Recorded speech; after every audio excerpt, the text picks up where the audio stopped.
সুন্দর সাবলীল নাটক। আপনারা এই নাটকগুলি দেখে না থাকলে দেখবেন এবং লাইক শেয়ার কমেন্ট করে পাশেই থাকবেন। সুপ্রভাত। আপনি রান্নাঘরে কি করছেন? দেখুন, আমার মনে হয় প্রথমেই একটা জিনিস পরিষ্কার হওয়া দরকার। আপনি যদি মনে করে থাকেন আপনাকে দেখে আমি রান্নাঘরে এসেছি, তাহলে আপনি ভুল করেছেন। আপনি যে রান্নাঘরে আছেন এটা আমি জানতাম, জানবার কথাও নয়। আমি এসেছিলাম চায়ের খোঁজে। তার কারণ প্রত্যেকদিন আপনার মতো আমারও সকালবেলা চায়ের তৃষ্ণা হয়, এবং হওয়াটা কোনো দোষের ব্যাপার না। ধন্যবাদ। আরেকটা কথা বলতে চাই, যেহেতু এই পরিবারে আমি বসবাস করছি, সেহেতু এই পরিবারের একজন সদস্য হিসাবে আমাকে দেখা প্রয়োজন।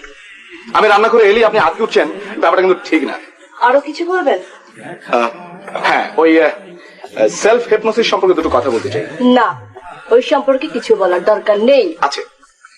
সেলফ হিপনোসিস পৃথিবীর বহু দেশে চালু আছে। আমেরিকার ডিউক ইউনিভার্সিটিতে সেলফ হিপনোসিসের উপরে দুটো কোর্স চালু করা হয়েছে, কোর্স নাম্বার 303 and 305। তাই নাকি? হ্যাঁ, ব্যাপারটা অত্যন্ত সোজা। আপনি প্রতিদিন একবার করে আয়নার সামনে দাঁড়াবেন। ধরুন, আয়নার সামনে দাঁড়াবেন, আয়না যাকে দেখা যাবে তার চোখের দিকে তাকাবেন, তাকে বলবেন, মিলা, তোমার মতো মেয়ে পৃথিবীতে কম জন্মেছে। তুমি সুন্দর, তুমি বুদ্ধিমান, তুমি স্মার্ট, কিন্তু তুমি যা পড়ো কিছুই মনে রাখতে পারো না। এটা ঠিক না।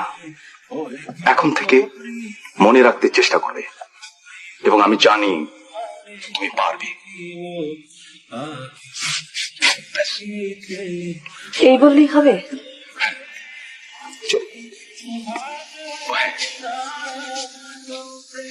ধন্যবাদ। এই নাটকের মতো আপনিও ট্রাই করতে পারেন। যদি আপনিও কোনো কিছু ভুলে যান, আয়নার সামনে দাঁড়িয়ে প্র্যাকটিস করুন।